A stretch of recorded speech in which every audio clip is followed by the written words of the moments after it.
Wahyu pasal 9. Sangkakala yang kelima. Lalu malaikat yang kelima meniup sangkakalanya, dan aku melihat sebuah bintang yang jatuh dari langit ke atas bumi, dan kepadanya diberikan anak kunci lobang jurang maut. Maka dibukanyalah pintu lobang jurang maut itu. Lalu naiklah asap dari lobang itu bagaikan asap tanur besar, dan matahari dan angkasa menjadi gelap oleh asap lobang itu. Dan dari asap itu berkeluaranlah belalang-belalang ke atas bumi, dan kepada mereka diberikan kuasa sama seperti kuasa kalajengking-kalajengking di bumi.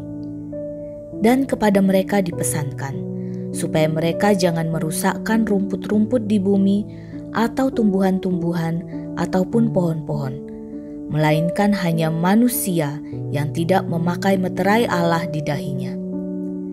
Dan mereka diperkenankan bukan untuk membunuh manusia, melainkan hanya untuk menyiksa mereka 5 bulan lamanya. Dan siksaan itu seperti siksaan kalajengking apabila ia menyengat manusia. Dan pada masa itu orang-orang akan mencari maut, tetapi mereka tidak akan menemukannya. Dan mereka akan ingin mati, tetapi maut lari dari mereka. Dan rupa belalang-belalang itu sama seperti kuda yang disiapkan untuk peperangan. Dan di atas kepala mereka ada sesuatu yang menyerupai mahkota emas. Dan muka mereka sama seperti muka manusia. Dan rambut mereka sama seperti rambut perempuan. Dan gigi mereka sama seperti gigi singa. Dan dada mereka sama seperti baju zirah. Dan bunyi sayap mereka bagaikan bunyi kereta-kereta yang ditarik banyak kuda yang sedang lari ke medan peperangan. Dan ekor mereka sama seperti kalajengking dan ada sengatnya. Dan di dalam ekor mereka itu terdapat kuasa mereka untuk menyakiti manusia 5 bulan lamanya.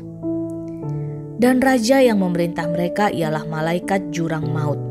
Namanya dalam bahasa Ibrani ialah Abaddon, dan dalam bahasa Yunani ialah Apollyon. Celaka yang pertama sudah lewat. Sekarang akan menyusul 2 celaka lagi. Sangkakala yang keenam. Lalu malaikat yang keenam meniup sangkakalanya, dan aku mendengar suatu suara keluar dari keempat tanduk mezbah emas yang di hadapan Allah, dan berkata kepada malaikat keenam yang memegang sangkakala itu, "Lepaskanlah keempat malaikat yang terikat dekat sungai besar Efrat itu." Maka dilepaskanlah keempat malaikat yang telah disiapkan bagi jam dan hari, bulan dan tahun untuk membunuh 1/3 dari umat manusia. Dan jumlah tentara itu ialah 20.000 laksa pasukan berkuda. Aku mendengar jumlah mereka. Maka demikianlah aku melihat dalam penglihatan ini kuda-kuda dan orang-orang yang menungganginya. Mereka memakai baju zirah, merah api dan biru dan kuning belerang warnanya. Kepala kuda-kuda itu sama seperti kepala singa, dan dari mulutnya keluar api dan asap dan belerang. Oleh ketiga malapetaka ini dibunuh 1/3 dari umat manusia, yaitu oleh api dan asap dan belerang yang keluar dari mulutnya. Sebab kuasa kuda-kuda itu terdapat di dalam mulutnya dan di dalam ekornya. Sebab ekornya sama seperti ular, mereka berkepala, dan dengan kepala mereka itu mereka mendatangkan kerusakan.